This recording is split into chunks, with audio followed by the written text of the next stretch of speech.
Donegal கடற்கரையில் அமைந்துள்ளது கார்களே இல்லாத இந்த தீவு. இங்கு கடைசியாக 1970களில்தான் மக்கள் நிரந்தரமாக ஆண்டு முழுக்க வசித்தனர். இப்போது தொலைந்து போன இந்த தீவின் வாழ்க்கை முறையை மீண்டும் உயிர்ப்பிக்க மக்கள் முயல்கிறார்கள். அதன் ஒரு பகுதியாக சாகசத்தை விரும்பும் பயணிகளும் இங்கு வரவேற்கப்படுகிறார்கள். வெள்ளிக்கிழமை இரவு இந்த ஓயி தீவில் தங்கியபோது கடந்த கால அயர்லாந்தில் வாழ்வது போன்ற உணர்வு ஏற்பட்டது. இந்த தீவில் சிறிய குழுவாக வசிக்கும் மக்கள் அன்று பிடித்த மீன்களை பரிமாறிக்கொண்டும் சிறிய வேலைகளை செய்து கொண்டும் அங்கும் இங்கும் அலைந்து கொண்டிருந்தார்கள். வளர்ப்பு நாய்கள் சுதந்திரமாக சுற்றித் திரிந்தன. கோழிகளும் மேய்ந்து கொண்டிருந்தன. கடலின் இரைச்சலும் நாணல்களின் சலசலப்பும் மக்களின் அமைதியான உரையாடலுடன் கலந்து கரைகிறது. அட்லாண்டிக் பெருங்கடலில் மேற்கு டோனகல் கடற்கரையில் அமைந்துள்ள தொலைதூர தீவான ஊயி ஒரு குறுகிய பாலம் வழியாக பிரதான நிலப்பகுதியுடன் இணைக்கப்பட்டுள்ள க்ரூட் தீவிலிருந்து படகு மூலம் சுமார் 15 நிமிடங்களில் செல்லக்கூடிய தொலைவில் உள்ளது. ஓயி தீவுக்கு பொது போக்குவரத்து சேவை இல்லை. மக்கள் தனியார் படகு மூலம் மட்டுமே தீவை அடைய முடியும். அங்கு மின்சாரம் அல்லது பாய்ந்தோடும் நீர் அமைப்பும் இல்லை. எனவே பிரதான நிலப்பகுதியில் இருந்து மின்னும் விளக்குகள் மட்டுமே நாகரிகத்தையும் நவீன கால சமூக அழுத்தங்களையும் குறிக்கின்றன. இந்த தீவில் கடைசியாக 1970களில் மக்கள் நிரந்தரமாக வசித்து வந்தபோது சுமார் 100 குடியிருப்பாளர்களும் 30 குடும்பங்களும் வசித்து வந்தன. ஆனால் பிரதான நிலப்பரப்பில் அல்லது நகரங்களில் கிடைத்த நவீன வசதிகள் தீவின் மக்கள் தொகை குறைவதற்கு வழிவகுத்தது. கடைசியாக மீதமிருந்த தீவுவாசிகளும் 1977இல் வெளியேறினர். அதனால் 25 ஆண்டுகளுக்கும் மேலாக அந்த தீவு கைவிடப்பட்ட ஓர் இடமாக இருந்தது. ஆனைமலை நெல்லி, காட்டு காபி, காட்டு ஆப்பிள் அழியும் ஆபத்தில். தமிழ்நாட்டின் 25 பூர்வீக தாவரங்கள் விளைநிலத்தில் யானைகள் நுழையாமல் தடுக்கும் தேனீக்கள். பல ஆண்டு ஆய்வில் தெரியவந்த ரகசியம்.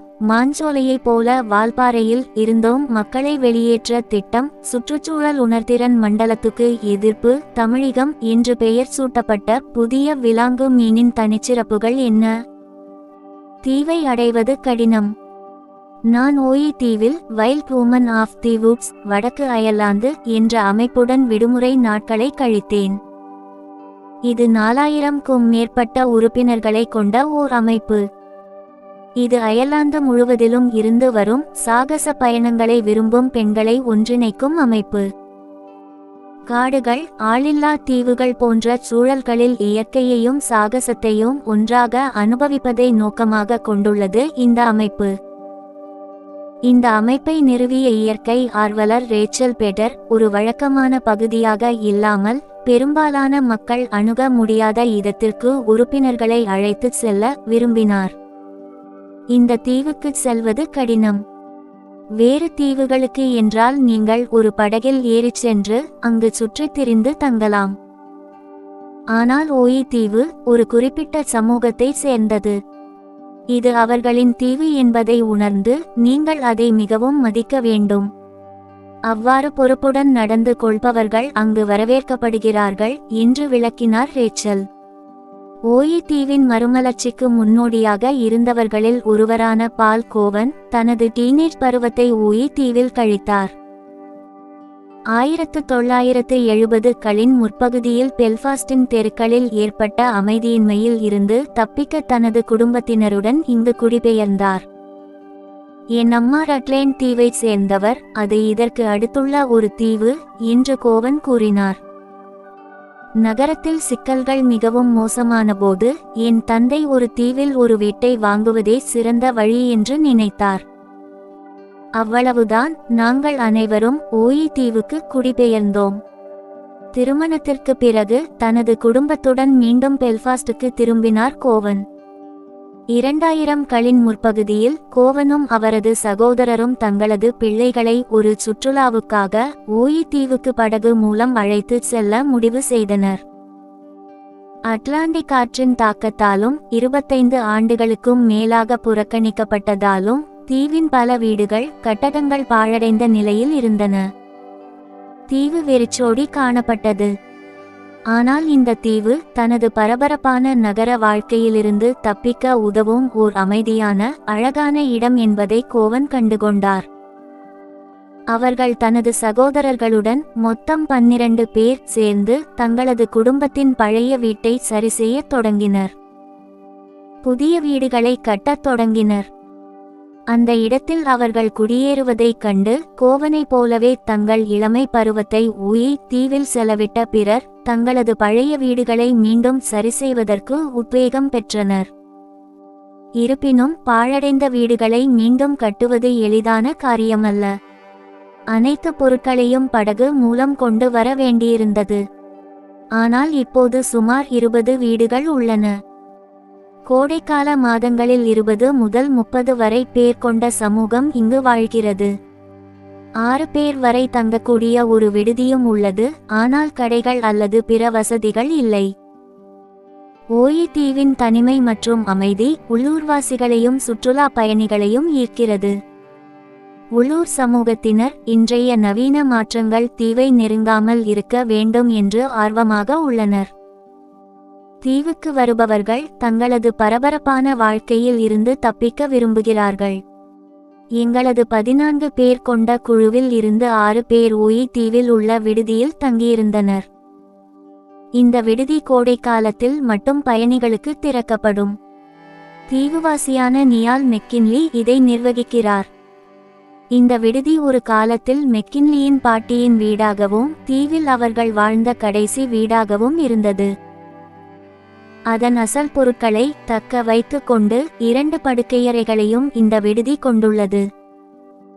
இங்கு ஒரு எரிவாயு அடுப்பு, மேசை, நாற்காலிகள் மற்றும் மாலையில் அனைவரும் கூடுவதற்கு ஏற்ப ஒரு கேம்ப் ஃபயர் அமைப்பும் உள்ளது.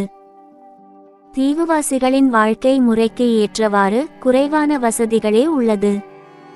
உள்ளூர்வாசியான பிராங்கி கல்லாகர் தனது தந்தையின் பிறப்பிடம் என்பதால் இந்த தீவை தனது தாயகமாக கருதுகிறார். ஸ்காட்லாந்தில் வளர்ந்த பிறகு அவர் இப்போது தனது நேரத்தை ஓயி, வானிலை அனுமதித்தால் மற்றும் ரோனகல் நிலப்பகுதிக்கு இடையில் பிரித்துக் கொள்கிறார். நிச்சயமாக நாங்கள் ஒருபோதும் தீவுக்கு மின்சாரம் விநியோகிக்கப்படுவதை விரும்ப மாட்டோம், ஏனென்றால் அது இல்லாமலே எங்களால் சிறப்பாக செயல்பட முடியும் என்று அவர் கூறினார். வெப்பம், வெளிச்சம் மற்றும் ஆற்றலுக்காக எரிவாயு மற்றும் சூரிய சக்தியை பயன்படுத்துவதோடு தீவுவாசிகள் மழைநீரை சேகரிக்க கூரையில் உள்ள தொட்டிகளை பயன்படுத்துகின்றனர். ஆனால் ஒரு குறிப்பிட்ட அளவு நீரை மட்டுமே சேமித்து வைத்துக்கொள்ள முடியும் என்பதால் முடிந்தளவு சிக்கனமாக பயன்படுத்துவது சிறந்தது என்கிறார் கல்லாகர். கண்கவர் சூரிய அஸ்தமனங்கள், ஒளி மாசுபாடு இல்லாமல் வானில் தெளிவாக தெரியும் விண்மீன்கள் ஆகியவை தீவின் எளிமையான வாழ்க்கை முறையின் ஓர் அங்கம் என்று விவரிக்கிறார் கல்லாகர். சீரற்ற பாதையில் செல்ல பயன்படுத்தப்படும் குவாட் பைக் வாகனத்தை தவிர ஒலி மாசுபாடு என்பது இங்கு கிடையாது. ஆனால் கார்ன்கிரேக் எனும் அதிக சத்தத்தை எழுப்பும் ஒரு பறவை இனம் இத்தீவில் வசிக்கிறது என்றும் அது இந்த தீவை பூர்வீகமாக கொண்ட ஒரு கோடைக்கால பறவை என்றும் கல்லாகர் கூறுகிறார். படகு நிறுத்தும் இடத்திலிருந்து விடுதிக்கு சுமார் 10 நிமிடங்கள் நடந்து செல்ல வேண்டியிருக்கிறது. இரவு தூங்குவதற்கான இடத்தை தேர்ந்தெடுத்த பிறகு அருகிலுள்ள பள்ளத்தாக்கில் குளிக்கச் சென்றேன். நீரில் மின்னிய அஸ்தமிக்கும் சூரியனின் ஒளியை பார்த்தேன். கார்கள் இல்லாத இந்த தீவு மொத்தம் 300 ஏக்கருக்கும் சற்று அதிகமாகவே உள்ளது. தெற்கு முனை புல்வெளியாகவும் வளமாகவும் உள்ளது. படகுகள் நிறுத்துவதற்கு ஒரு சிறிய துறைமுகமும் உள்ளது. துறைமுகத்தில் இருந்து செங்குத்தான படிகள் மூலம் தீவின் மையத்தை நோக்கி செல்லும் ஒரு மண் பாதையை அடையலாம். தீவின் மையத்தில் அனைத்து வீடுகளும் ஒரு நீண்ட, குறுகிய ஓடையின் இருபுறமும் கட்டப்பட்டுள்ளன. அந்த ஓடையின் பின்புறம் கண்ணுக்கு எட்டிய தூரம் வரை மலைத் தொடர்கள். பழைய வாழ்க்கையின் நினைவுகள் கட்டட இடிபாடுகளின் வடிவத்தில் உள்ளன. அவற்றில் பழைய பள்ளிக்கூடமும், ஒரு காலத்தில் தீவில் ஒரு பள்ளிக்கூடம், ஓர் அங்காடி மற்றும் ஒரு தபால் அலுவலகம் இருந்தது உள்ளது. இதற்கு நேர்மாறாக தீவின் வடக்கு முனை திறந்தவெளியாக பாறைகள் நிறைந்ததாகவும் தரிசாகவும் உள்ளது. இங்கு வாழ்வது கடினம். இந்த மாசுபடா அழகை மிகவும் நிதானமாக அனுபவிக்க ஞாயிற்றுக்கிழமை மதியம் எங்கள் குழு தீவின் பின்புறத்தில் உள்ள பாறைகளுக்கு இடையில் மறைந்திருக்கும் ஒரு ஏரியை தேடிச் சென்றது. அங்கிருந்து பார்த்தபோது கடலை காண முடியும். தீவுவாசிகளில் ஒருவர் இந்த ஏரிக்கு அடிக்கடி நீராடச் செல்வதாக எங்களிடம் கூறினார்.